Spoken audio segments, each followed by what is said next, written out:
जय गुरुदेव, जय गायत्री माता। ईश्वर में रमना ही कलेशों का मिटाना।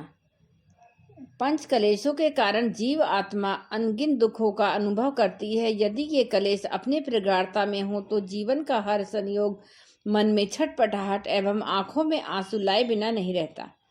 इसमें आगे प्रणव पंड्या जी लिखते हैं कि फिर इस पीड़ा का कारण हम ग्रह योगों में तलाशें अथवा परिस्थितियों की व्यू रचना में। इसके लिए हम अलग अलग व्यक्तियों को दोषी ठहराएं या फिर संबंधियों की दृष्टि में अंकुरित होने वाली भावनात्मक उलझन में। जीवन में दुखों के अनगिन नाम और रूपों के पीछे इन पांच कलेशों का ही अस्तित्व है। जिस तरह से पृथ्वी, जल, अग्नि, वायु एवं आकाश, इन पांच महाभूतों से देह की रचना होती है, उसी तरह अविद्या, अस्मिता, राग, द्वेष, अभिनिवेश, ये पंच कलेश मिलकर सभी दुखों की सृष्टि करते हैं। योग ऋषि पतंजलि अपने अगले सूत्र में इन पांचों कलेशों की विविध अवस्थाओं एवं मूल कलेश को स्पष्ट करते हैं।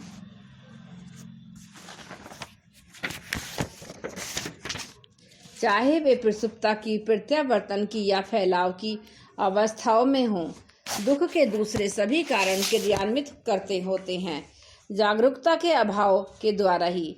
महर्षि पतंजलि अपने इस सूत्र में कलेशों की विविध अवस्थाओं एवं उसके मूल रूप पर विचार करते हैं।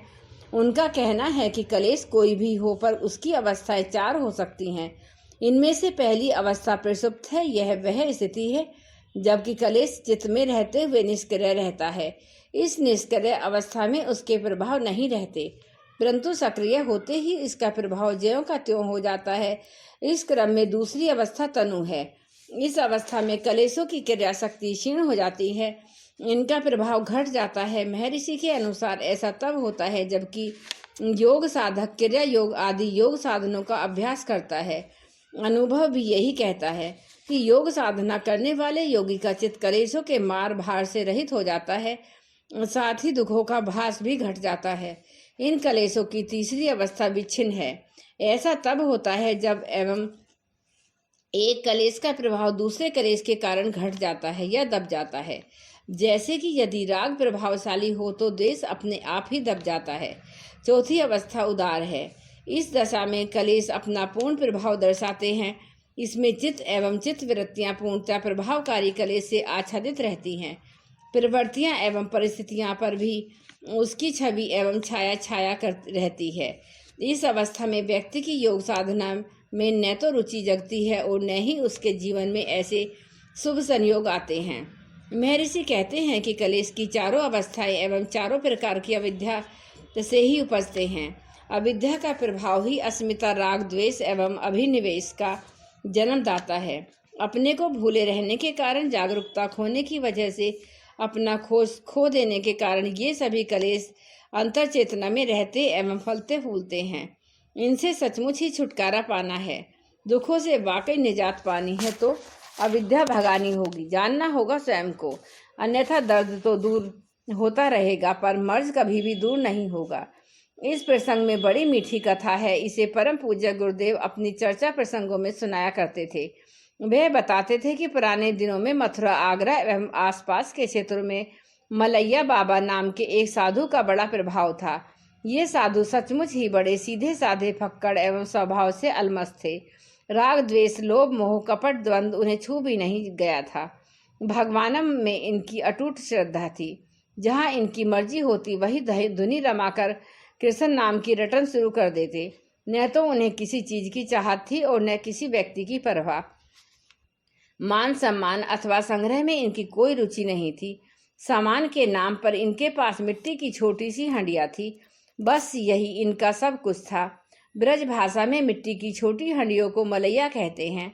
यह मलैया सदा अपने पास रखने के कारण लोग इन्हें भी मलैया बाबा कहने लगे। सदा कृष्ण नाम जप रहने वाले मलैया बाबा जहाँ भी अपनी धुनी रमाते, दुखी लोगों की भीड़ लग जाती। अब उन्हें कोई तंत्र मंत्र, जड़ी बूटी अथवा टोटका तो आता नहीं था, सो ये दुखी लोगों को बस अपनी धुनी से एक चुटकी राख निकाल कर दे देते। ऐसे लोगों की आस्था कहे या मलैया बाबा के नाम जप का प्रभाव, लोगों की परेशानी भी दूर होती रही। लेकिन बाबा को भीड़ से कोई भी रुचि न थी, सो वह जल्दी ही अपना डेरा वहां से हटा लेते। परंतु लोगों की भीड़ तब भी जुटती। भीड़ इतनी होती कि बाबा की धुनी की राख भी खत्म हो जाती। अंतोगत्वा बाबा की एक चुटकी मिट्टी आने वाले श्रद्धालुओं को देने लगे। श्रद्धा ने मिट्टी में भी प्राण फूंके। लोगों की पीड़ा मिट्टी से भी दूर होने लगी। यह आने वाले लोगों में एक दिन एक सच्चा जिज्ञासु भी आ पहुंचा। उसने पूछा कि बाबा, जीवन के सभी दुख दूर करने का कोई स्थायी उपाय नहीं है क्या? इस सवाल को सुनकर बाबा पहले तो चौंके, फिर मुस्कुराए और बोले, उपाय तो है, परंतु कोई करने वाला नहीं। जितने भी लोग आते हैं दर्द का इलाज ढूंढने, मर्ज का इलाज कोई नहीं ढूंढता। सचमुच ही कोई मर्ज का इलाज चाहे? जिज्ञासु ने पूछा। तो उसे अपना चित्त से कलेश मिटाने होंगे। बाबा बोले, ऐसा किस तरह संभव? बाबा बोले, तप, स्वाध्याय एवं ईश्वर की शरण गति से। यह कथा सुनाते हुए गुरुदेव ने कहा था कि यदि कोई मन को सचमुच ही ईश्वर के नाम और रूप में रमा दे तो सभी कलेश और उसकी सभी अवस्थाएं तिरोहित होने लगती हैं। अविद्या के अंधेरे में जीवन की भटकी राह।